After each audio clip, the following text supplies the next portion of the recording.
What's good, people? Welcome back to Art Brands and Bullshit. This week we talked with Brandon, aka Boogietraxx. Brandon is a dope dude from Austin, Texas, producer, DJ. Sound spans from disco to funk to soul to French house. And in this episode, we talked about the importance of maintaining the human element in your production, also the importance of live events in 2025. Let's get into it. Yo, what's going on, man? How are you doing?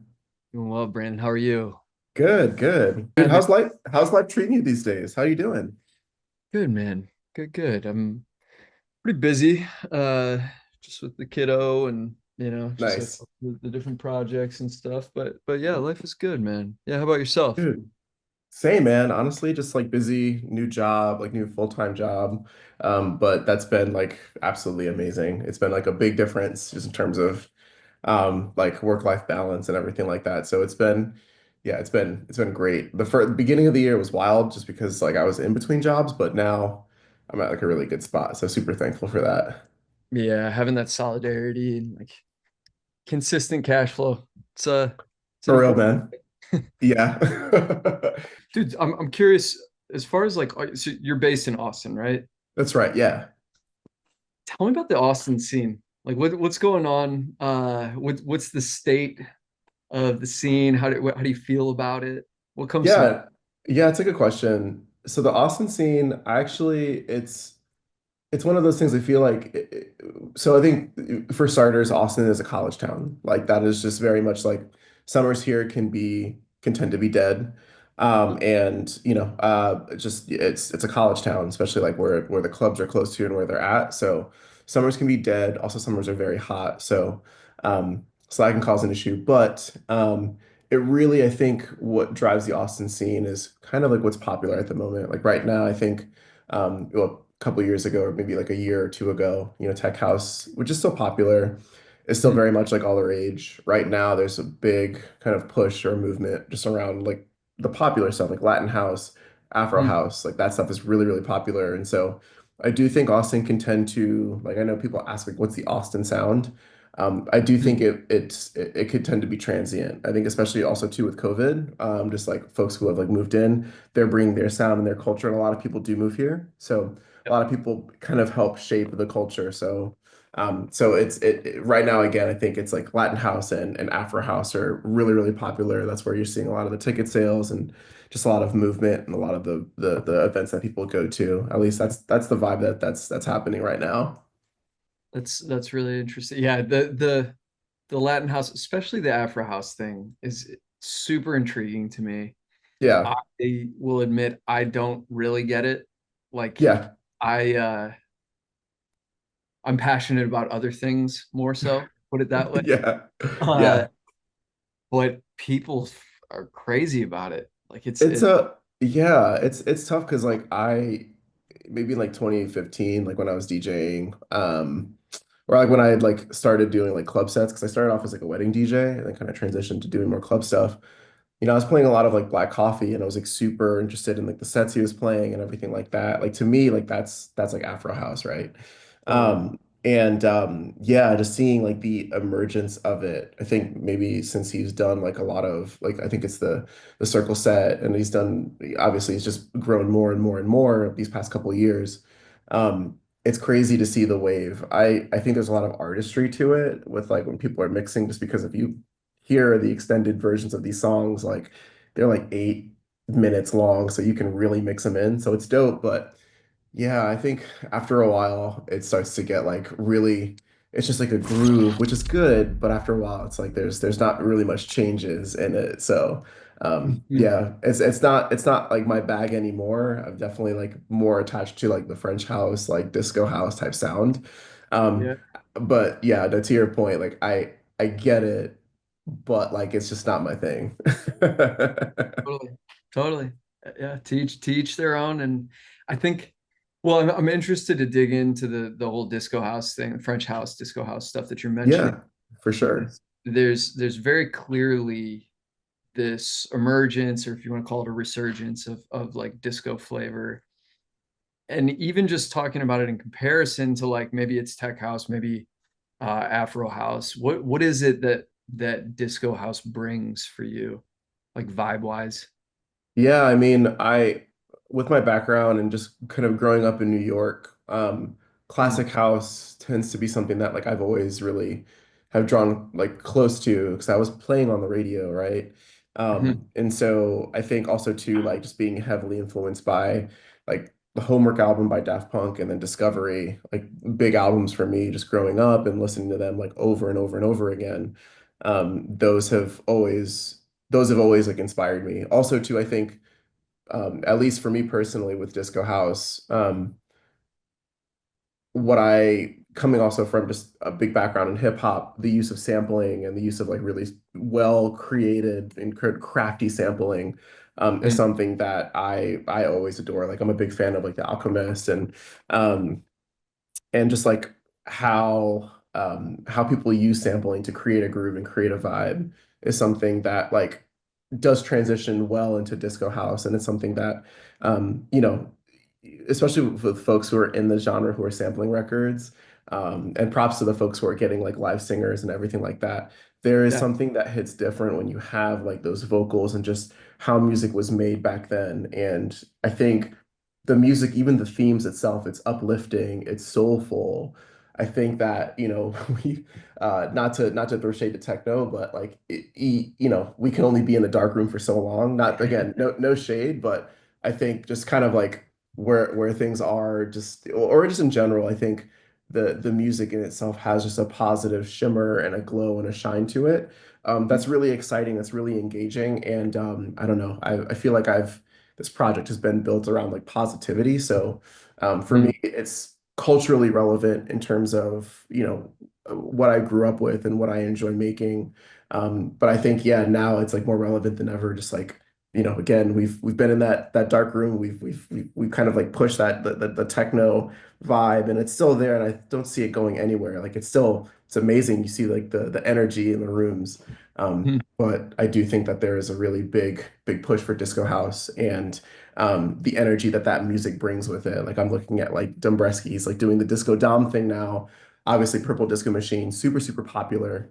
And he sells out all the time in Austin. Like it's just, really, I think that resurgence is coming back. Mercer, he's I wouldn't say revived, but he is pushing his label Blackjack Records, and that's like Oh, strictly cool. French house, right? So, and he was Okay. doing a lot of tech house. So, like Yeah. there is a resurgence of it, and it's just super exciting to see because I thought I would never see it. So a lot of folks who are making this type of music are just super excited of where can it go, and now people are starting to pick it up. David Guetta is making a French house track, right? Like it's Wild. just building up, so it's amazing. Very cool.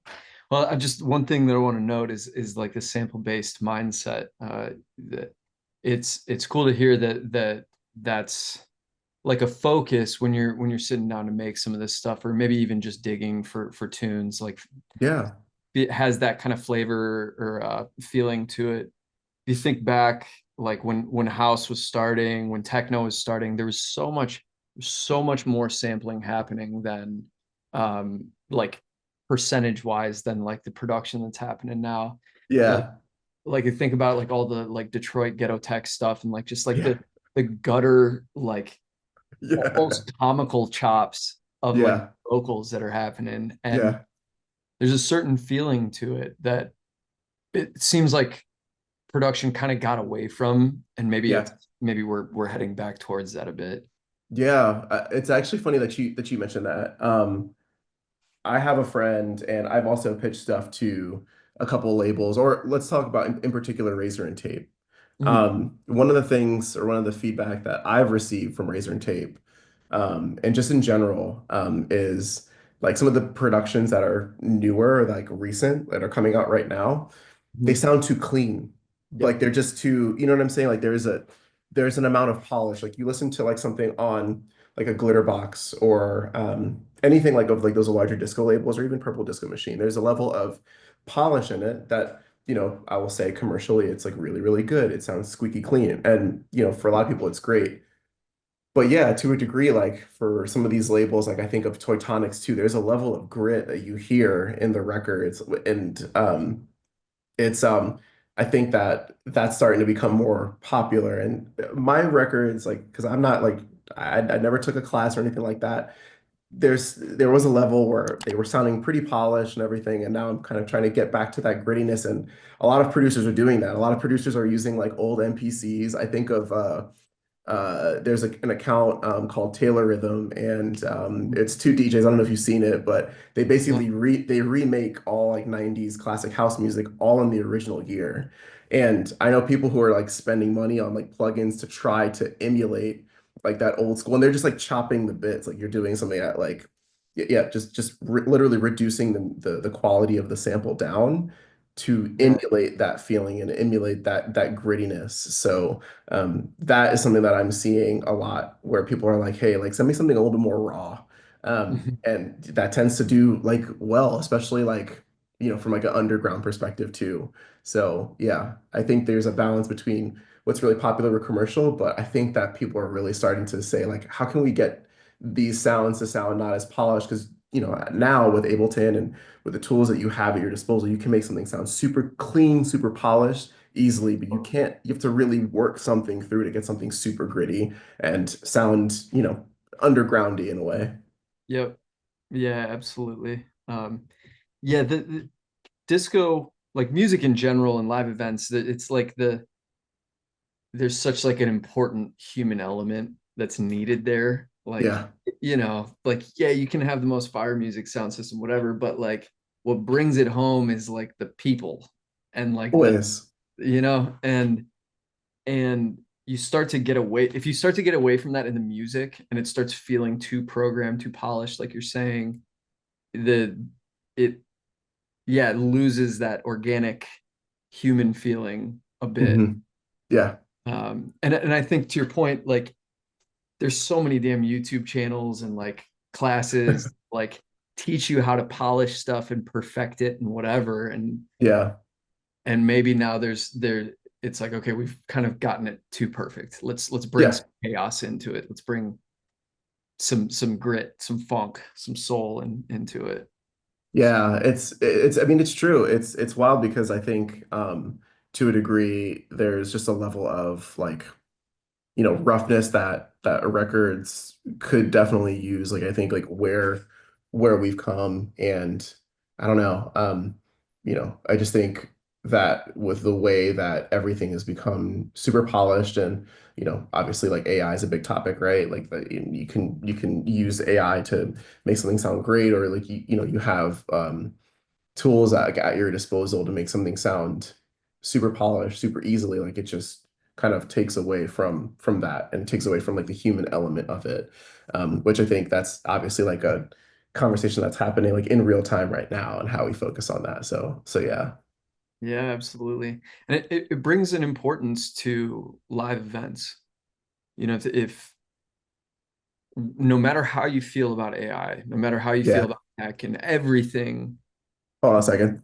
Oh yeah, yeah, yeah, no worries. Sorry, I had to let my dog in. I know that's Oh like, yeah, yeah, let the homie in.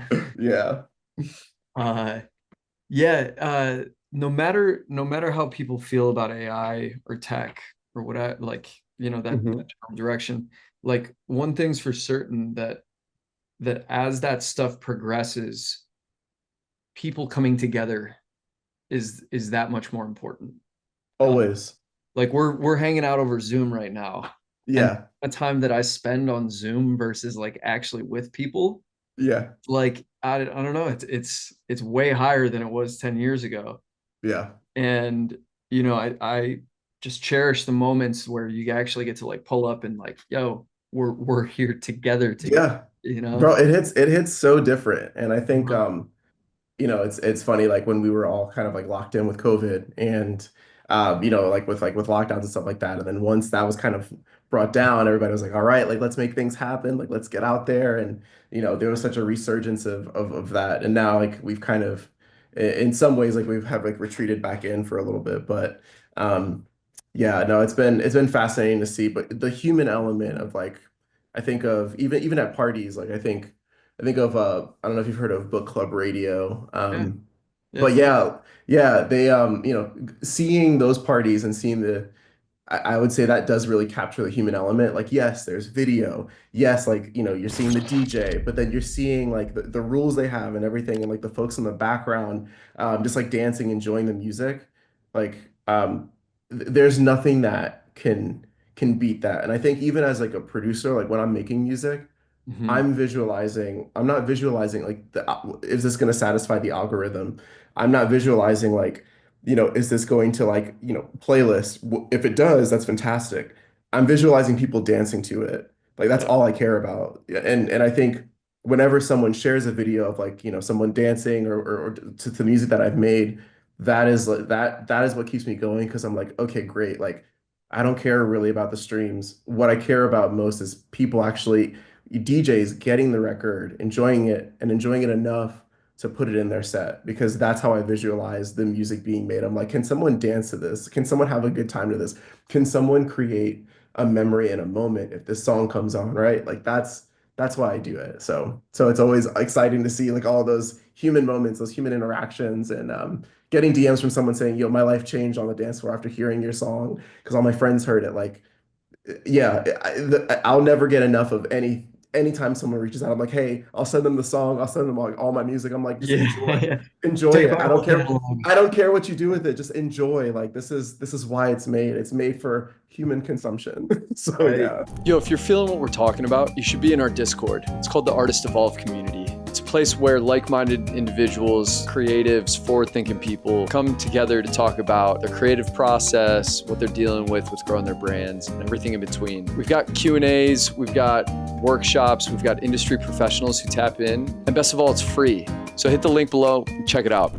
Right. Yeah, it's like it's not for the streams, it's not for the money, it's for the moments. It's for like the that's a the bar. the Yep, that's right. movement that's Yes. created from it. Yeah. And like, yeah, if it's moving people emotionally or literally physically, the streams will come.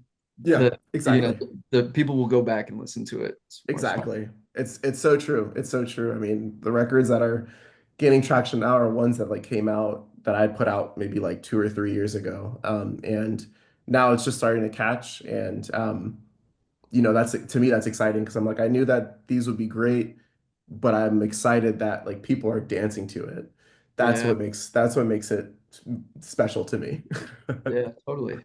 Totally. Well, and so I wanted to ask you because you've been doing it for a minute now, Mhm. and you've had a certain level of consistency, whether it's like us staying in contact and just like your communication, like the like being present on social media, dropping tracks, like you're on it and you've been on it for a minute. Talk to me about like just like your process, and is there anything that like you do consistently that you kind of like helps you stay on it, if that makes sense? Yeah, no, that's a great question. I mean, I always wanted to kind of like share this information because like I feel like it's free game, but I feel like everybody's like, especially like trying to stay on it, like on socials.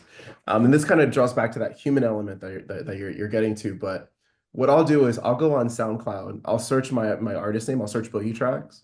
And what I'll do is when I search it, I'm looking at on the sidebar on SoundCloud, it'll show like, tracks by Boogietraxx, but you can filter by like months or whatever. And what I do is I'm looking at people who have put my track in their mix, and it can be anyone. And what I do is I go down and I just see it, and I'll like listen to the mix, so it doesn't look like I'm just kind of like being just like messing around. Yeah. Listen to the mix, and because they're putting my name in the description of the mix. And then I'll just repost it, I'll heart it, and I'll say, hey, thank you so much. I'll DM the person. And I think again, going back to that human element, I don't have the time or the energy to create like a viral video or try to push something that's going to go viral. Like that also removes the element of, the for me, and I know it's hard to scale it, but it's just, it's hard to um try to keep posting for that viral moment. I know a lot of people do. I like to go a different route where it's like I like to talk to the human that supported my record. And usually these are folks who've like bought it. They didn't get it from a promo list or anything. They purchased the record, and I want them to know that it's important. So I'll reach out and then I'll have conversations with these folks and just connect with them. It's led to incredible like friendships. It's led to incredible conversations. It's led me to like connect some folks who are looking for like more disco house or just like records like that and connect them with other producers. And it's honestly led to gigs too. So it's one of those things where it's just like there's there's a human element behind the screen. So Yeah. that type of stuff is what keeps me going. And even same thing on Instagram, if someone is using my track or if they like posted it, I'll reach out because I'm just like typically just checking.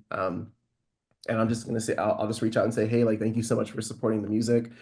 Here's my discography. Hope you enjoy it. And just thank you for the support. And from there, you've built and you've established a connection. So that's how I tend to treat socials. I just can't. I don't want to push for a viral moment. Not only that, but it's just like it's hard. You have a couple swings, and then also it's that touch point is very like superficial. Like someone sees it and they're kind of just like, oh, great. Like, this is viral. I'll share it. I'll like it. But like that's not a person. It's kind of like the same thing with like a Spotify playlist. Like if you get on the Spotify playlist, that is a casual listener. So it's kind of like how do you grow like real engagement, real I wouldn't even say fan base, but just real engaged people into your music who are waiting for, your next thing. And why not start with the people who are playing it now and just grow from there? So that's Yeah. what keeps me on it from the socials like promotion process. Yeah. Yeah, yeah, totally. Well, just hearing you talk about it, it seems like a lot of people get caught up in the algorithmic thing, Yes. and Yeah. it seems like you really maintain the focus of the human behind the algorithm. It's like they're Absolutely. trying to connect and communicate with that person, not just like, all right, I'm gonna game and see how many people I can fucking get in front of. Yeah, yeah. I mean professionally, like outside of music, like I've worked in marketing for the past like 10 plus years and doing a lot of like SEO marketing, like seeing how that's evolved. We're trying to game the system, and now we're talking about like AI search engine optimization and like how do you game the system? How do you jam in a bunch of keywords? And I've come to just realize that I'm like I don't have time to game the system. I don't have time to play the algorithm game. Yeah, I just don't have it in me, and I don't want to see myself kind of scale that way. yeah, I wouldn't recommend that to like other folks, like, depending on how what they want to get out of it. If that's totally. like, if that's what they want to do, like for sure, like go for it. But for me, it's always been, and even in my career, like marketing wise, like an organic lead or something organic is going to be way more valuable to you than trying to game the system to try to get as many people in the door Yeah. and at the risk of putting out content that you don't really like but you have to do it to chase a trend. So at least that's how I see it. Totally makes sense. So, well, I appreciate your perspective, and it makes sense you've worked in marketing because it seems Yeah. you just have such a good view on how to like utilize social media for good and to like actually connect rather than just like the clout game or whatever it can Always. Yeah, divulge yeah. into. Um, and then as far as like music, because obviously you're definitely spending time. You've put out a bunch of like originals and remixes. Uh, how much would you say you're spending time in the studio, and like how do you balance that between like work and creativity, like managing? Yeah, man. No, that's a really good question. It's a delicate balance. Ironically speaking, I'll just tell you straight up. So the past like two times I got laid off like twice, and during those moments where I'm looking for the next job I just hammer in music. Yeah, So just like during like one season, like I'm just like hammering a bunch of music, and then last year in October I got laid off from my job and was looking for another one, so I just like all the collabs that I had open just like slam through as much as possible. Now with a job that just has like healthy boundaries and just like work-life balance, like with me and my partner and just with our animals and stuff, I dedicate probably around like 2 hours of like studio time. But again, it's like very like focused studio time where I'm working on projects that are, ones that I had open, trying to close as much as possible and get some ideas wrapped up. But yeah, I mean, my process, a lot of it is just like listening, of course, like to samples, getting inspired, and my rig isn't anything crazy. Like I wish I could boast that I have like this like crazy like, studio or whatever, but at the same time, I think it's also really dope of like how I don't want to say humbling, but anyone can really like if they spend the time just learning Ableton or just like, getting splice. I'm not going to be the guy who's like, don't get splice, but Yep. just sitting down and finding sounds that inspire you, which can take a long part of the process. And I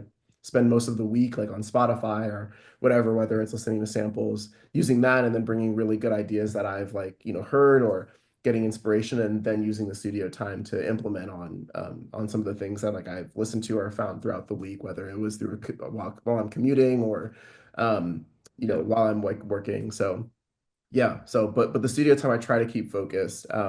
I always go into it, again with just like my background, like in marketing and like project management.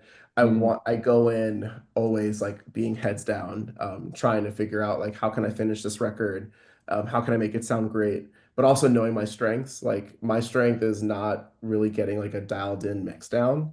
So yeah. like usually I'll pass that over to someone to get that done, or if I need a master. I'll probably take a first pass at the mix that feels good, and I'll send it over for someone to master it. So Yeah. it just keeps it optimal and helps me get like less frustrated because I feel like you can just get so dialed in the mix where you're just like you just get so frustrated.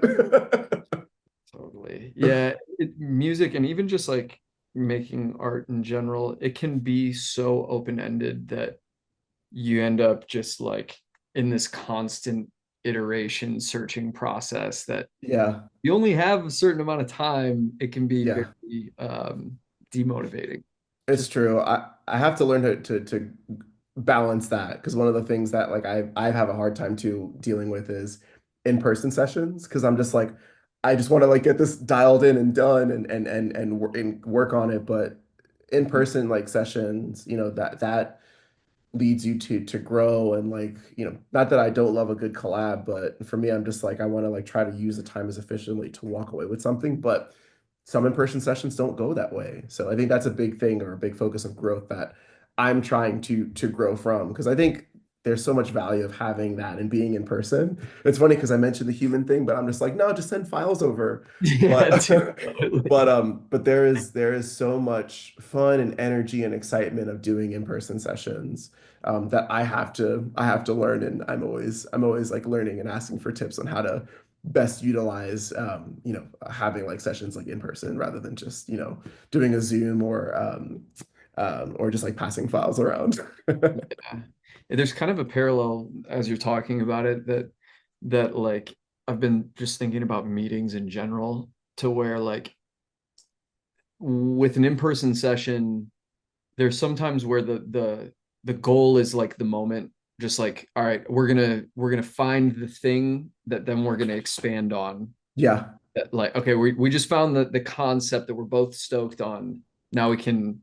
I love that so much. Honestly, like that's probably how I should. That's a great takeaway from this. Like it's just like how do you create the moment? Because then you can always just like pass files back. But like how can we in person build the moment? Yes, that's the groove. And then just like, okay, now we can go. We can build off that. That's a great takeaway.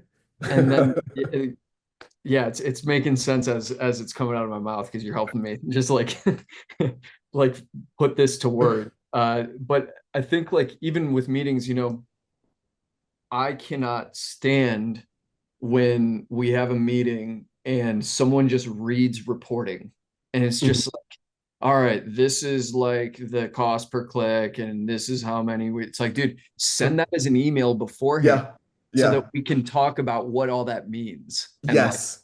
Exactly. let's get Yeah. to the strategy, let's get to the Yes. iteration. Yep. Yeah. And I think there's a parallel there too to where like if you've got a collab going, like let's cook on that until there's a roadblock and then let's Hmm. come together and like have that iteration session to like find that next, or like Yeah. optimize it or whatever. You know That's what I huge. Yeah, no, 100%. I literally like went through that process. I'm working on a track with Goshfather, and like that's literally exactly what we did. We just kind of like we're working on something back and forth, and then we hit a roadblock. We're like, okay, how can we beef this track up, make it make more sense, and like really polish it. And we just sat on like a 3 hour call, like last week just to go over it. So yeah, that's a great way to put it too, where it's like, hey, if you have that roadblock, like let's meet and we can probably hash that out quicker than like going through like version 8, version 9, version 10, version 11, you know? Yep. And I'm sure you've been a part of one of these too, but like if you got a collab and like and you're both like, okay, this needs maybe it needs like a lead or hmm something, and the other person makes that decision, like, okay, I'm going West Coast lead, and you're like, bro, that is not the vibe. Like, We could have this, talked about it. what do you mean? What are we doing here? And then you Yeah. got like backtrack on that. Yeah. Uh it can be it can be an issue. Oh my gosh. Oh, not fun. Not fun. Yo, if you're feeling this, hit the subscribe button. It helps us share the content, but more importantly, it helps us serve people like you. So thank you. Just zooming out a little bit, like just with your Boogietraxx project in general, obviously you're doing a lot of disco house stuff. There's like a fun energy to it. Is there like kind of a position or like something like a way that you think about bringing like kind of a unique flavor to whether it's your sets or your music, you know? Yeah, that's a really good point. So, growing up, like, or I guess like my start into music, I was playing drums for like, I mean, I haven't played in a long time, but I played drums for like, over like, probably yeah, over just about like over like 10 to 15 years. So like, Wow. I gave the shot of trying it professionally for a little while and I was like, well, I need to make money, so I probably can't do this anymore. But I always wanted to, and I tried this last year, but it just never like ended up panning out. But I always was wondering of like what would it be like to add like a live element to it? There's one person here in Austin, her name's Emski, who she does like live drums along with, and she sings, she's a vocalist, and so there's a very unique flavor to her sets that like stand out. She's like playing drums, then she's on CDJs, then she's singing. So I've always thought about like how can I bring a live element to it. So that was one of the things, like live element to shows. So that's one thing I've thought about. But I got the Ableton push, and I was like, you know what, like this doesn't feel like I'm adding a live element to it. I'm kind of Hmm. just going from this track then to like the next part of the sample, the groove, and the next part. Which I will say, maybe this is just me, but that to me I think is not a detriment, but can be a hindrance to the type of music that I make because it's very much like driven off of like a vocal, like there's vocal chops to it and everything like that. And so like it could feel very like formulaic in a sense where it's like how can I pull this element out when that element makes up like 30 to 40% of the song?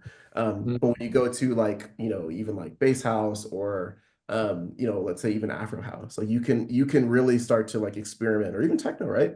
You can Yeah. experiment with like pulling layers out, pulling layers in, and like we've seen like a bunch of live acts do that and do that very, very well. So that's Yeah. where it's been tricky from like a live music element. I was like, oh, maybe I'll play like live bass. Like so I've Hmm. considered that too. I've done that once, but I haven't done it again. The other Yeah. thing was,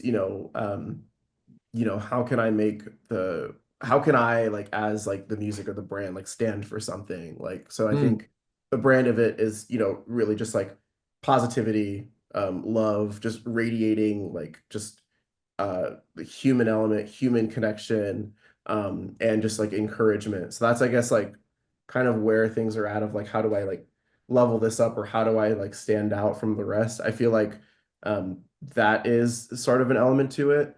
I think there's a lot of like great producers out there, but some of them are like trying to figure out like how do I create a brand around this? And not that I do the best job with it. There are plenty of others, but I'm like, okay, if the live element is still dicey and like I'm still trying to like workshop what that looks like, Sure. how Yeah, can I totally. then make my brand something that like stands out more? And Hmm. honestly, my brand is just me. Like it's just like, you're Yeah, getting the same thing. Like it's not like, oh, I'm like playing like a character or something. totally. So it's just, it's just my energy that I've brought to this project and just literally who I am like day to day. So I feel Yeah. like I'm trying to treat that as like the differentiator, but I think also to the style of it as well. I think disco house, when I think of that, I think of kind of like musically. Purple Disco Machine kind of does that arpeggiated bass line. That's like really popular where he just like does like the octaves. Yep. I tend to stick more into like the French house lane of it, like Daft Punk, DJ Falcon, like Roulette, like the early stuff that just Yeah. has like more like really cool like sample chops, really, intricate bass lines that are just like groovy and, just yeah, you just like feel something like while you're like digging into it. So I try to stick into that lane, which is a little bit more specialized, but I also think that that helps set me apart where it's not just like I'm a person who like dances around like disco house and then I'm outside of it and then I'm back in again. It's like, no, my man's like making like French house slash like disco house. Like he's like kind of staying in that lane. So people kind of know, even when they book me in Austin or just in general, like they know what to expect. They know that they're getting like just proper disco, they're getting like disco edits, they're getting disco house, they're getting French house. Like they're getting like that's what I'm bringing to the function. And if you don't want that, I can tell you another DJ who would do great at any other genres. You know what I mean? Yeah, totally, So totally, totally. Well, yeah, that makes total sense, and I think I'm in a similar place, especially just how you've spoken about like techno and some of like the darker sounds. No shade to those like sounds, Mhm. but there's when people are coming together, when people are like partying, there's this weird kind of juxtaposition or like almost clash when the music becomes like dark or negative. Mhm. And I think there's a certain subset of people that have stepped into that world and then they're like, I kind of want to have fun. I kind of Yeah, want yeah, to yeah. like, I kind of want to, this is a party, right? Like Yeah. Mhm. we should be having fun and enjoying each other's company. Yeah, exactly. Yeah, yeah, yeah. And I think it's really cool to hear the position and just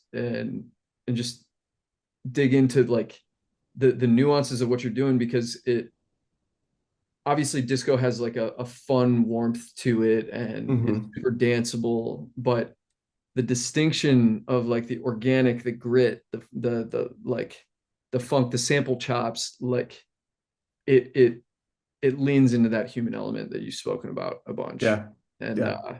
I don't know. I'm trying to get to a Boogietraxx set soon. Dude, man. I mean, yeah, we gotta make something happen. Yeah, I gotta check in with my boy manager Mike, see what's going Yeah, on back in shouts out to Nashville. Mike. Yeah, shout out to Mike, man. Yeah, for real. But Totally. yeah, it's funny that you mentioned that just in terms of kind of with techno and like the darker sounds and then like disco. I feel like disco is such a or even disco house like is such a really great palate cleanser, but I do respect like techno and like the hard groove because there is going to parties and seeing like just those functions, like it's just energy. And I Totally. you know what I mean? Like I know people like meme it and make fun of it like the techno rave and Blade, but that shit really does feel like it, like in the movie. Like and there's something that like, on my side of the music, I'm like, damn, like there's just like just guttural like energy that people are just like throwing everything out there. Yeah. And it's like, oh, you know what? Like, let's take a break. Let's go to disco for a second. So, Mhm. I think in a lot of ways, like both things can exist and exist like really, really well. Yeah. But yeah, I like disco as like a danceable like palate cleanser that honestly to me like it does feel a lot more, not a lot more, but just like very accessible to anyone, everyone and anyone. Like I'll get, folks who are like older who are like, oh man, you're playing like my favorite songs. And then I'll get younger folks who are like coming to me saying, wow, like I've never heard of this song before. And you get to show them something new. And so it's a lot of fun being able to bring everyone to the dance floor. And I think disco does that in such a warm, inviting, organic way. And I think that's also why I'm so drawn to that genre of music. Yeah. Yeah, they're totally it is very inviting and it has like a certain level of appeal that, as soon as someone catches wind of it, it's like it is like it's very welcoming. Yeah, it's infectious. Yeah, 100%. Yeah. Yeah, yeah, totally. And actually, I gotta say, you're making me think like, damn, I do love some really dark drum and bass. I do like, I like mean, like, yeah, I think it's that a real it's. thing. I know people who are like, "Oh man, like that's not music." I'm like, "Yeah, it is." Like, you see the people who are out there, like, just and I think that's the thing too. Like, I love seeing people just giving everything out there and leaving it out there on the dance floor because that is such a release. And I think if there is any music that someone can do that to, even if I don't understand it, that's amazing because they found that. And that's I think that if they found that and they have found like a community behind that, I love that so much for them. Like I truly do. Totally, man. Well said. I couldn't agree more. I couldn't agree more. So what do you got coming up? You got like anything release wise or like show wise you want to note? Yeah, there's oh man, I feel like I'm committing one of the biggest DJ sins, but I have I don't know when this is gonna air. If it does air, it's all good. Yeah, Whatever happens, happens. yeah, But yeah. I have to do a big things coming announcement, but Sick. Yeah, unfortunately. yeah, yeah, yeah. Sick. But there's a show that's coming up that I'll be traveling for, so I'm really excited about that. Cool. And then I've got just a couple of releases on the way. Again, not too sure when this is going to come out, but a couple of Yeah. remixes. Been working on a couple more releases, probably geared towards the end of the year. The Cool. biggest one to note is I'll be releasing a vinyl release with a buddy of mine. He goes by Monsieur Von Pratt. He's based in Mexico City. And Oh, yeah, so anytime I get to put my music on vinyl is always a special treat. So like everything that all those are like the ones I've got an empty space over there. sick. That's where You the got one's things gonna coming go. in. Yeah. Yeah. So that's coming in September of 2025. So super excited about that. And yeah, it just leads me. I have to learn how to play vinyl. I wish I could. But it's honestly not as bad. I tried it a couple times, but it's not close enough to where I can play a gig, but I'm Yeah. getting there. Yeah. Yeah. Yeah. Totally. Well, it sounds like good motivation. Oh, absolutely. Yes, Got 100%. got the next one coming out. So get some turntables out, test out the fresh wax.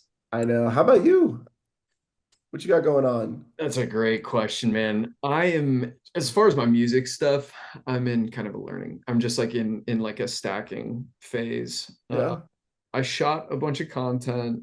nice. Um, I've got probably like 10 tracks that are like work in progress sort of things. Oh, I'm it's dope. like Nice. going back to I'm just kind of rediscovering my exact position with it. Hmm. I've I've been going through like, dude, all the way back 10 years ago. I was when like first started the Subrinse project, and I was making like deep 140 dubstep stuff. Uh, Nice. very Nice. like early UK dubstep, Yeah. garage influence stuff. And honestly, we've been talking about this a bit. Like I I DJ'd around Florida. I was playing these shows that like playing deep dubstep stuff, and like the energy was like just a little bit darker and like, Hmm. kind of just like lower energy than what I was looking. I was really passionate about the music, but the output and like the environment that it was creating didn't really line up. Yeah. Enter house music. Yeah. There you go. There you go. And so Nice. yeah, I've kind of like I've worked in hip hop studios over the course of time, and like working with like rappers and different vocalists that I fuck with is definitely something that I want to like keep with me. Hmm. But finding I know that like funk and soul is feeling really, really good. Yeah. Like Yeah. I can listen to that shit breakfast, lunch, and dinner. That's right. Yeah. Hmm. And it's danceable too. Hmm. So like that like general direction feels good, making sure that it's not that it taps into the grit that we've spoken about. Yeah. Because yeah, too polished, man. I don't know. I played in a punk band growing up, and like Oh, yeah. I mean, like polish is complete opposite. yeah, it's like Yeah. anything you don't want anything to be too pristine and perfect because No. nothing natural is. So Yeah. bring it on, bring on the grit. So, anyways, Dude, love it. I'll report back with a specific direction, but that's where I'm at right No, now. I'm excited, man. Now, well, you'll have to send this stuff over. That's awesome. It's great. Yeah, yeah. Thanks for asking, man. Dude, so great to chat with you.